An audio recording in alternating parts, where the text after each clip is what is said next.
Allah Subhanahu wa taala. Sehingga sering saya sampaikan, kalau kita mendapatkan nikmat, jangan dilihat nikmatnya, tapi lihatlah siapa yang memberikan nikmat itu, yaitu Allah Subhanahu wa taala. Kemudian kalau kita mendapatkan ujian, jangan dilihat ujiannya, siapa yang berikan ujian? Allah.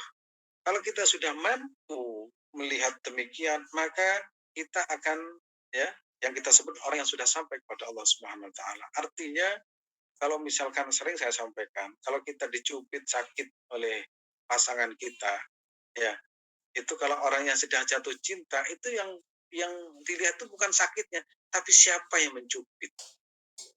Kalau kita diberikan ujian, itu bagi orang yang sudah sampai, itu yang dilihat bukan ujian, dia tersenyum.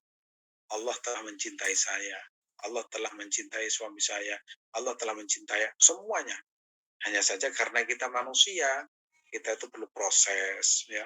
Karena Rasulullah SAW sendiri juga memberikan contoh. Rasulullah itu sedih, Rasulullah itu, dan itu namanya manusiawi. Justru kalau gembira itu yang perlu ditanyakan. Ada orang kehilangan, oh alhamdulillah, oh bahaya itu, perlu ditanyakan. Tapi kalau kita sudah melihat, oh, ini kehendak Allah Subhanahu wa taala, menerima, itu yang saya sebut dengan ridha dengan takdir Allah Subhanahu wa taala. Kalau sudah seperti itu, nah, saya pernah memberikan contoh orang yang ridha dengan takdirnya, takdir Allah Subhanahu wa taala, di situ ada sebuah inna fil jannati manazil.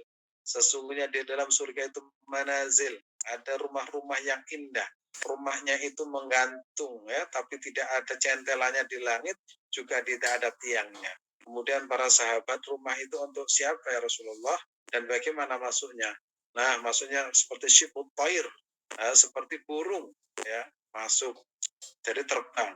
Terus untuk siapa? Li ahlil balaya, bagi orang-orang yang senantiasa mendapatkan ujian, ujian demi ujian, belum lagi satu ujian selesai, ada lagi ujian, belum lagi ujian selesai, ada lagi ujian. Ada kan yang seperti itu manusia, hidupnya susah, anaknya banyak, kemudian sakit dan lain sebagainya. Setelah sakit itu kemudian diusir oleh, oh itu kan ada, itu namanya ahlul balaya. Yang kedua itu al-amrod, orang-orang yang sedang sakit, nggak sembuh-sembuh, tapi dia tuh menerima. Itulah surga yang diperuntukkan mereka.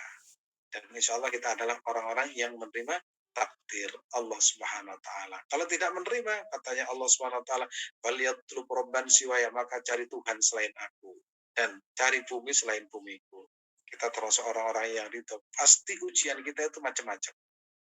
Ada yang diberi sakit, ada yang diberi suami yang cerewet, atau diberi suami yang istri yang cerewet, ya.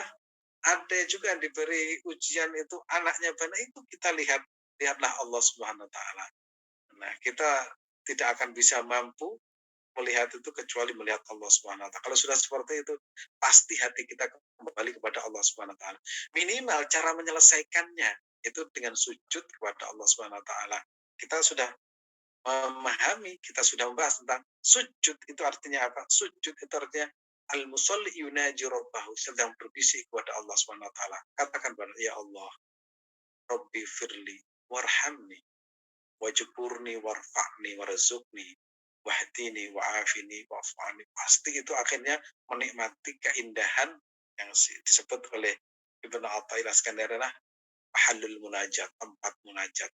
Nah, tempat munajat. Terus yang kedua adalah uh, indahnya, ya, indahnya munajat dan indahnya ibadah pada Allah Subhanahu wa taala. Dan itu suatu saat kita akan merasakan. Mudah-mudahan kita semua telah mendapatkan bimbingan dari Allah Subhanahu wa taala. Insya Allah kita suatu saat bisa merasakan indahnya bersama Allah tatkala bersujud kepada Allah Subhanahu wa taala.